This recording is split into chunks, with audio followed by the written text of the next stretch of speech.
You're basically left with absolutely nothing to cover your overheads. One thing I've learned from them is they are very quick in making business decisions. They will put £1 million, £2 million, £5 million, £10 million into something very quickly. But before they've done that, they've done their DD, they've done their due diligence. Hello and welcome to the Great British Business Podcast. This is the podcast where we teach you different ways in which to grow your business, how to scale your business, as well as many of the common pitfalls to avoid in order to, avoid some of the same mistakes that we've made in our own business careers in growing our own businesses to 30 million plus in revenue. My name is Adrees, I'm the creative director. I'm joined by Mohsin and Annissa, who are growth consultants. So the question today that we're going to discuss is, in business, is it possible to be too cautious or, on the other hand, too risky? Like, obviously as business people, when we start a business, we take a massive risk, right? It's, we'll go into all the different things that we give up and we sacrifice, we take a risk on. But is it possible to be too risky? Or at the same time, can you be a business person while still being cautious and, take your time and take things slowly? What do you guys think? I mean, we can talk about a whole host of things here, but should we start maybe on sort of just generally sort of personality-wise, what kind of personality people have, whether they're a bit more of a risk taker, a bit more, not gambling, but they're a bit more... Yeah, I hope we're not gambling over here. I think it's a very good question. I think by definition, business or entrepreneurship, by its definition, is risk-taking, right? When you go to, if any of you remember, when you go to school in business, and they define what's entrepreneurship, and it's like one of the bit like basic definitions they give about it's risk taking. But I think I think in business, if you're too slow with anything, you already lost the race. And I think that's the difference between businesses who go on to become successful businesses or forget even becoming successful. Businesses that come into fruition.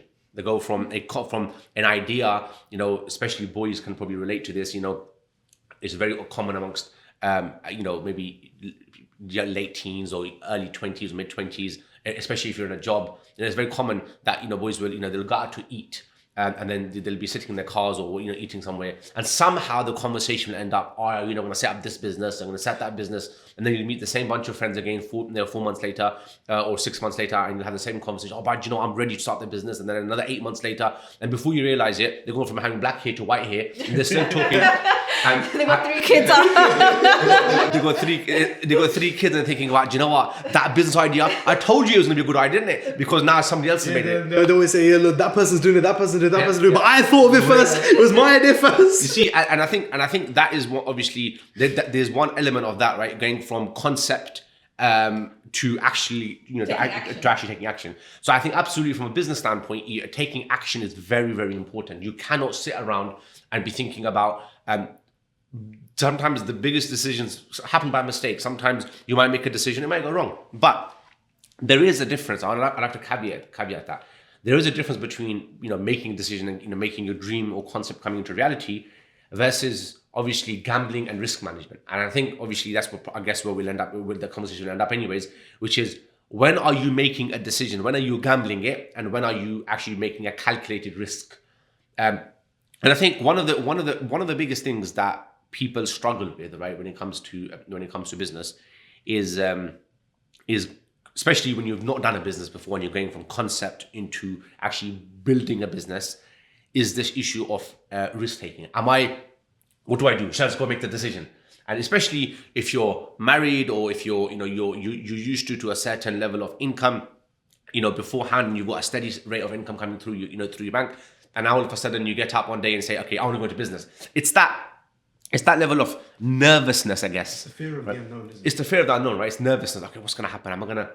Is it going to work? Is it going to work? If it doesn't work, right? Whereas other people, and by other people I mean myself, I've never really cared about that, to be honest with you. And I think I guess that level of uncertainty has always kept that fire in my belly, in the sense that I let's just get it done. Let's do it. We'll solve that problem afterwards. And I think that's where mine and Anissa's personalities are very polar opposite, where I'm, very like, okay, do you know what? Let's just get it done. Let's move forward. Anissa's always, acted as, a lot more like the brakes in the system, where, okay, do you know what? You're going, full ahead, speed forward. How about, we just stop. Slow it down a little bit. Let's look at the numbers. Let's look at what it actually means to make this decision, and what's the worst case scenario, what's the best case scenario, and we always make the decision based off of the worst case scenario. Like you don't make a decision based off of, well, if I do this and I can be a millionaire in 2 years' time, because that's very, very unlikely. You look at, okay, worst case scenario is I'm going to put this much money into the business. Worst case scenario is I lose it all. That can I afford that? Can I afford that level of worst case scenario? Is that acceptable to me? And for some people it is, like, as you know, there are many people that are happy to do that, but like you mentioned, you know, a lot of people, especially, I think it gets a little bit more trickier when you get older and you have a family to look after, to make that level of decisions, like where it kind of will impact your family, and not just yourself, but it'll impact other people around you. It becomes a much trickier decision to make if you're in that sort of stage of life. So, and also I think it also makes a big difference whether it's your own money or if it's someone else's money. Like if you're bootstrapping your business, and it's your hard-earned savings that you're putting into your idea. Let's just define what is bootstrapping. Bootstrapping is when you're sort of you're not taking any external like investment, you've not taken any loans, you're utilizing your own funds, and the same funds will be sort of circling around the business to reinvest back into the business. So you've not taken any external money from it. So it's a very slow and steady way of doing business. I mean, I'm not sure I agree with that one, to be honest with you. Like, I think a lot of people, I feel like it's even a bigger risk when people, I remember when I started a business, you know, back in the days, you know, started with, I don't know, £1,000, £2,000, whatever it was. I had no idea where I was going. I had no idea where it was going to end up. You did it because when you're young, I guess you can take those risks. And you're right, when people get older, you know, they are a bit more risk averse. But then again, I think I mean, I don't know the percentages, but I wonder what the percentages would be of people post, I don't know, 30, 35 going into business. I think we all hear these common things like on social media, right? Like, oh, if you think you're too late, you know, this person founded this multi-million business at the age of 40 but the thing that they don't see is that that person most likely has been in business from a very young age, and they failed multiple times before they make their Amazon, or they make their Tesla, or they make whatever it is, right? That they would have failed multiple times before that. And I think it comes down to, again, age, I guess, is a big factor. And I think also another thing that goes amiss, right, with people of that age, let's say in their 40s or whatever the case may be, is network, right? Obviously, when you're building a business, when you're in your early, for example, let's say you're in your early 20s or even below that, or let's say in your mid 20s, if you've not built a network and you don't have a network of people to rely on and speak to, you kind of just end up in a situation where you've got nobody. You're just talking to yourself, thinking about yourself, and it's the same ideas going to repeat. When you're 40, and I guess some advantages of people who have built businesses in their late 40s, is and especially if whatever sector, often what I've seen is people often set the businesses up in the sector that they've been in. For example, if they've been in finance, or if they've been in engineering, if they've been in any medical field, these people often send businesses, I guess, in a related some type of business where they can use their contacts. And when you're 40 and you've reached us, and let's say you've climbed your career ladder to a certain extent, you've got senior level executives supporting you. You've got senior level of finance opportunities. You've got these conversations that you've had. So all that learning that you've had to do where somebody who's starting in the earlies, they will have to kind of build that experience up themselves and pay for that experience. Whereas those people, I guess, you know, have built 20, 30 years worth of experience, and they are starting the dream late, but I guess the successes might be a little bit higher because obviously they've got that experience behind them. And I think that's where all the conversations, right? A lot of people kind of get stuck in that, okay, maybe I'll start my business in my 30s, 40s, I'll save money and I'll do this. But I guess the problem with that is you're risking it, right? You're risking it because it may never happen. And for me, I've always lived my life on the basis that, and anybody who knows me will know this, that I don't like to have like concepts in my mind. I don't like to have, you know what, I wish, that word you'll very rarely hear from my mouth is, I wish I can do this. If I want to do something, I'm going to go do it, and I'm going to make sure I do whatever I can. I might make something of it, I might not make something of it. I might be very successful out of it, I might not be very, but the thing is, the question is you have to get moving. And I think that's the key with every business person. The distinction between very successful business people and versus business people who don't make it very successful. Most business people will be, to a certain degree, impulsive. There will be a certain degree, they'll just go and press the trigger. Calculated for sure, but they will make the decision, and they will make it faster than your counterpart who's sitting there for the next 10 years, 15 years thinking about something. In 10, 15 years, the whole economy changes. You know, everything changes in that time frame. But whereas other business people, they've got a concept, they want to do it, they will go and manage and get the right advice from people, but they will pull that trigger and get started, get messy, and start fixing that problem. And even if it takes them a couple of years longer, but they've made that, they're first to market, and they've gone and made that decision. I think that's very, very important. But then isn't there an argument as well for if the first people that are in the market, they're obviously still figuring out for the first time, they're still trying to figure out the ins and outs and, what the common problems are. And I think we discussed in one of our previous podcasts as well, that if you go back and look at sort of what your competitors are doing and then think, okay, how can I make that better? Being second or third or fourth, basically not being first to the market doesn't necessarily guarantee the success there. That's true. That's absolutely right. Purely because of the fact that the first in market always has to spend the most amount of money educating people. They have to spend the most amount of money explaining, okay, I've come up with this concept, you have to educate people. Whilst the second, third, fourth person that comes into the market, they are pigging back off that education that's very provided. For example, currently, let's say in the supplement market, there's a few brands that come to mind that were first to market with the collagen product. And when they came in, not a lot of people had collagen's always existed as a protein in your body, is there for instance in biology. But as a supplement, not a lot of people were talking about supplement. But when one or two brands came in and they did the mass education what collagen was, all the other people that come afterward now selling the collagen product are pigging back off the education provided by the first business. So yes, but if that first business, I think an important distinction there is that first business is still by far the most successful selling that collagen product. And I think that also is basically, and I think this is going into my next point, that just because you're first in market doesn't mean you can become complacent. Like that you still need to be spending more, as much, if not more, than any other brands that come after you to maintain your position as the authority in that space. But I think that's kind of veering off to a different topic now in terms of being first to market versus... Whoops, so sorry to interrupt the podcast. If you are enjoying the podcast or taking benefit from it, please consider subscribing to us with the button below. Also, if you have a business that you want to grow and want to scale, and you want to scale it profitably and successfully, there's a link in the description below that you can click and you can jump on a call with us and we can analyze your business and see how we can work together to make more money for you. Yeah, it puts burden, isn't it? It puts burden on the first business. But I think, when it comes to risk taking, I think, what would you say is the absolute, for example, in which aspects of the business do you think should you be very, very impulsive? Or quick? Well, maybe impulsive is a negative word. I think, when do you think you should be decisive and fast with your decision making?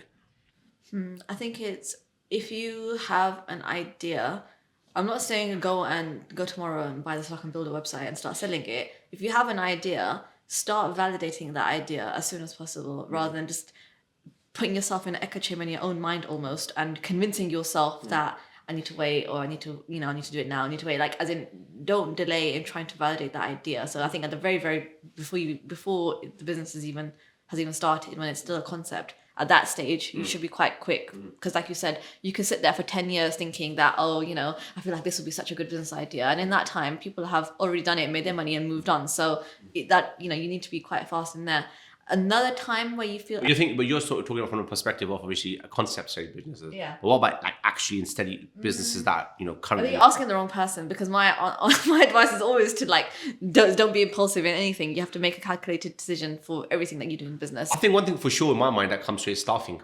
I think, the statement about, basically hire slowly and fire fast is, it's very, very... I personally have experienced that throughout my business life, which is you should never hire because you need to fill a position. You should take your time, because let's be honest, a business that's growing will always, if the structure isn't there, you'll always be playing catch up, in the sense that you need to fill a position and you've not quite planned for it, because you're growing, and because especially if you're growing at a steep rate and quite fast and aggressive, whether that's because you've got external investment, whether you've got a substantial amount of money, whatever the case may be, and you're growing really aggressively, you're going to be always retrospectively thinking about staffing, or the case may be. And I think that's very important for you to be proactive in advance, that okay, my business is growing, what are going to be the next 3, 4, 5 positions that I'm going to fill if this happens,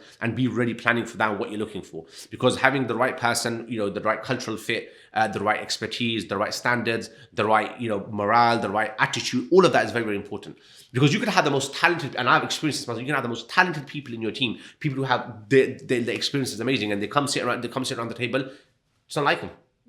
Just don't like them. No, they're not fit with you. You don't like the jokes, you don't like the way they talk. I'm not talking about from a discriminatory perspective. I'm talking more from a standpoint that they just don't fit the culture of your business. Whether maybe you're too corporate and they're too relaxed, or they're too relaxed and you're too corporate, whichever way around it is. So that's the thing. And then I think what happens often in the case of most businesses, especially when you're a multinational, right? The humans don't really care, right? And that's why they can come in one day and we're gonna sack 1,000 people. I think Amazon did that after COVID, right? The one day they sent an email. I can't remember. I think it was called Amazon, right? They sent an email saying.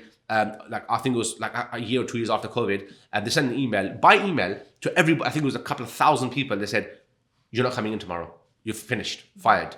And they could do it because it's not like they had a personal relationship. But when you're a small business, and I'm talking about small business, even if you're doing 10, 15, 20, 30, 40 million, you're still a small business, right? All right, because I think by definition, you'll know this better than I do. By definition, I think what you're looking for is more of like if you're still basically a founder led.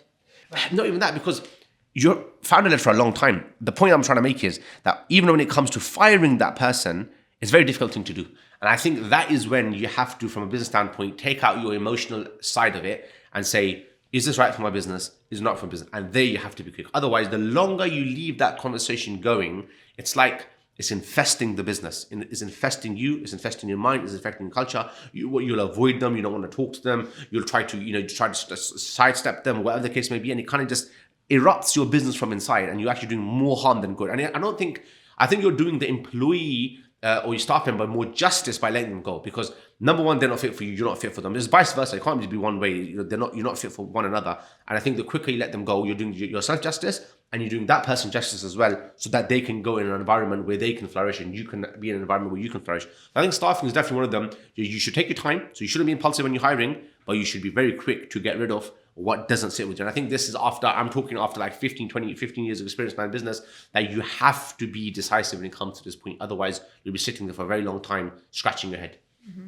No, I agree. I definitely agree with that. What do you think your thoughts are about, getting new product lines into a business, or launching a new product collection, item, you name it, whatever you want to, whatever you call it. What do you think your perspective? Should you be quick to do that? Should you take your time to do that? What do you think?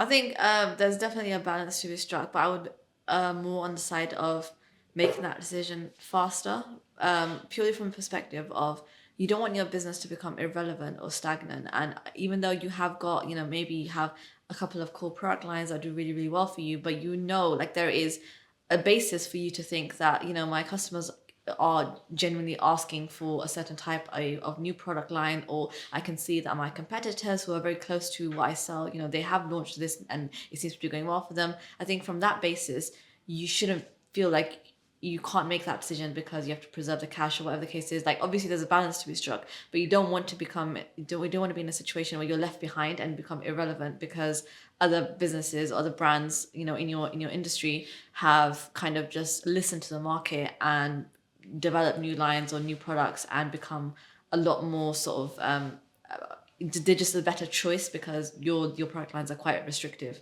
I don't know. In my experience, it's funny enough because I wouldn't be normally the one that would disagree with you in this one. But I think personally, looking at my previous business experience that I've had, I think getting new products is where I think restraint is required, especially if your business is in a steady flow. If your business has been, building revenues, building profit, is growing as a business, and now you want to build a new product line, I think showing restraint there is quite important, because looking at other competitors is not the full picture, in my opinion. Looking at what other competitors are doing, or obviously, but wouldn't it be? Because that's where your customers have a choice of, right? Whether they buy from you, absolutely. But what you can see from the face value about a competitor and what's happening behind the scenes is very different. Or how often do you see the fact that your competitors, for example, are doing something, they make big moves, and then a year down the line they go bust, right? Because you don't know what's happening. There might be a dib to save their business. It might be something that they're trying to save the failing business, or they might be growing. You don't know what's happening truly behind the scenes with the business, and I think that's why it's important. Yes, you look at competitors, you benchmark against them, you analyze them, you think, okay, this is what's happening, in the business, and then you need to get that case study and then put it on your business and understand, okay, if I'm going to release this product, What impact is it going to have on my cash flow? What impact is it going to have on my sales? What's my opportunity cost? Am I better of putting this money into my current products and actually, for example, raising the budgets, or for example, raising my marketing spend? Or am I better off getting that money and employing somebody else into the business who can take my current product and take it to mainstream market? Can you take it to retailers? Can you take it to a different country? Can you take it to whatever the case may be? So you always have to measure the opportunity cost. Sometimes, and I put my hands up, I'm the first person that fell into this trap. Okay, when you get new products, but the thing is, if you've got products doing really, really well, it's about looking at, okay, I'm going to make a random example. Let's say you've got £500,000 to invest let's say you've got £500,000 to invest into a new product versus doing £500,000 with your current business. You could put it into more, for example, marketing spend. Now, you will know if you're doing you very quickly get to a point, right, where you've kind of saturated. Exactly my point. So, okay, you'll get to a point in marketing, it doesn't make any more sense putting money into the same product anymore for whatever reason. It might be because your return investment is not going to be that good, or because you're not actually getting net new customer gain, or whatever the case may be. Then you might think, okay, I can't do it, my team can't do it. Is there another star person I can bring into the business who can take my product onto the business? Can I take it abroad? Can I take it into a different market? For example, if you're in the UK, can I take it to the US? Can I take it to Europe? Can I get the same product so I don't have to build a new product, but can I now multiply this product into a different region? And this is a mechanism I've seen in the last like 7-8 years. A lot of businesses are doing this. They're getting one product, or they're getting a few products. They're dominating one market. Then they're not getting new products. They're then dominating multiple regions in the world. And then penetrating those markets, right? Which is like, okay, why would you invest into new R&D, research and development, more research, more market research, when you've got one product that you can know if it's working over here, it's a good chance it's going to work over there, right? So that's one option. Another option would be to, obviously, we've done marketing, we've done different regions. Another region might be, okay, do you know what? Can I invest into more technology, or nowadays with technology, can I make my current systems more efficient? Can I improve my profitability? Now I've got £500,000. Is there anything that's inefficient in my business that if I made it more efficient, it actually put more money in my pocket in the long term? Once you've done all of that, then you think, okay, I've got a new product coming in. I've got £500,000. You're not going to go spend £500,000 on a new product. You're going to go get that product. Maybe you'll run like a pilot study. You'll ask your current customers. You might start a wait list. And I think wait list is very important. I think, again, this is, if I went back in time, this is something I definitely would do. Even if I was launching a new product with a current business, I would not go and just go launch a new product. I would build that momentum over time, see how quickly I can build interest over a new product on my wait list. For example, if I can get, let's say, a couple of hundred emails very, really quickly, I know, okay, do you know what? My current customer base is really showing that I want to move with this product. Then I'll bring it. But even when I bring it, I probably won't sell it at full price. I'll probably bring it in, maybe a break even, or whatever the case may be, or maybe slightly profitable, to see how quickly customers are intaking this product. Once that's done and I've got a proven concept, only then do I, okay, do you know what? This product, my customers have liked it. It's shown interest. Now it's time to invest some money into this product and actually take it to the next level. And I always used to think about this, right? That why is it that people take so long to launch a product? And me, I'll just go launch a product, and 80% of the time it worked well for me, right? I'd go and I'd launch a product and it would work. And I thought, I guess I got overconfident. And then one day, we go and put, I went and put £250,000 into a product line, and guess what? It was a flop. And that product line, because I didn't, the thing was, when I was launching the other products in the previous business, that, even though I wasn't doing the research, the customer signals were telling me that those products are going to work. They'd be talking to me about it, they'd be speaking to me about it, they'd be mentioning it to me. But when I did this new product, it was a completely new vertical, so to speak, in a related industry, and it just didn't work. And when I look back in hindsight, the thing I should have done is I should have asked my clientele that, okay, do you want this? And I should have gone in, rather than spending £250,000 or £500,000, I could have gone in at a much lower level. So I think that's very important when it comes to new product. Don't just get a new product and slap it in. Really, really gauge their interest. Okay. Yes. I mean, taking the conversation back to the core question of, being cautious or taking risk, right? Because even with what you said, because, I'm sure many people, I know I myself in my own business career have had this feeling that, the data is there and it's telling me to do it. The money's there and I can afford to do it. Everything's lined up, but just that same niggling feeling in your head that what if it doesn't work? That is, for I think many people, the thing that stops them from actually going out, making that decision and taking that risk. So what would you say about overcoming that? So that comes under risk management, right? That comes under risk management. So if you've got the money for it, you've done the research for it, and you've actually got customers telling you they want the product, and you've done a pilot study, now the question is how much you're willing to you've kind of mitigated the risk there already, right? You've mitigated the risk because you know you've got somewhat guaranteed demand. Then you go actually pay for that product, maybe, or service, or whatever it is, but not at the full potential. So whatever you've done, you do a slightly bigger sample. So for example, if you use a product-based business as an example, you might start with a couple of hundred units, right, as a sample, and obviously that would have costed you a lot because obviously you can't, you're not benefiting from economies of scale. You might think, okay, do you know what, I'm going to go for a pallet now. I'm going to go for a ton of this product, for example, or a half a ton of the product for half a pallet. I'm going to try to bring that product in, and then I'm going to test it out. And if that sells, then you can obviously gradually start to increase the quantity in it. And as you increase the quantity in it, your profitability will also increase because you benefit from economies of scale.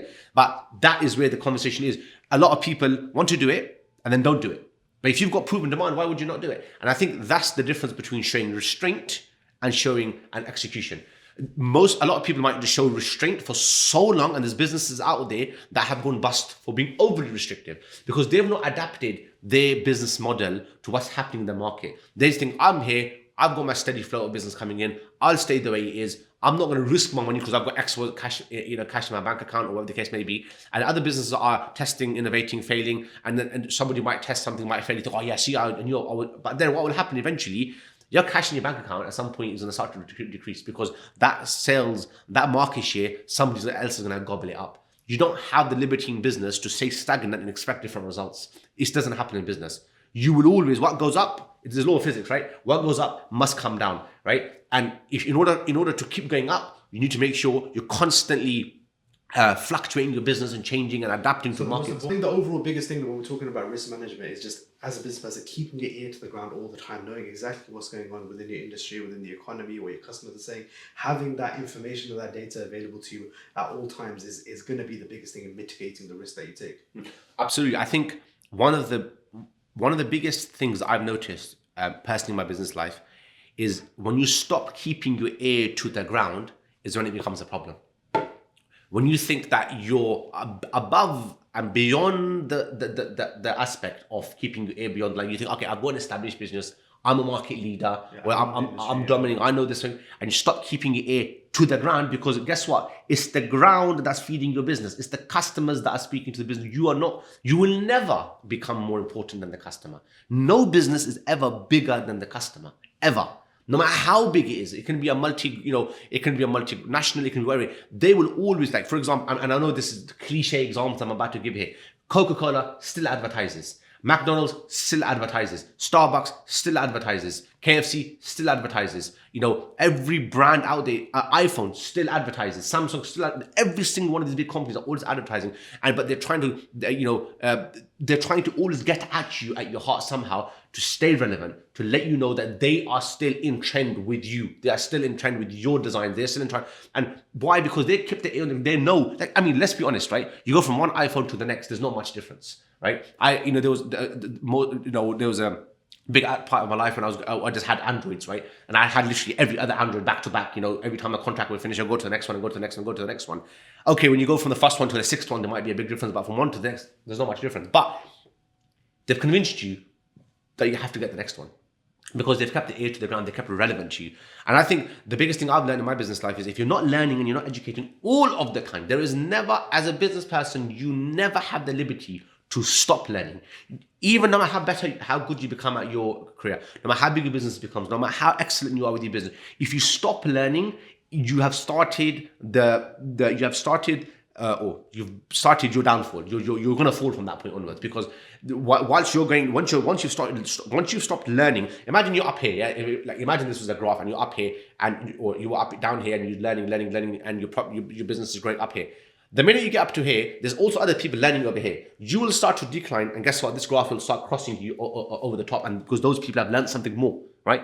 So you always have to stay relevant in the business. So now mitigating risks, and being like really, really like impulsive in your business decision making.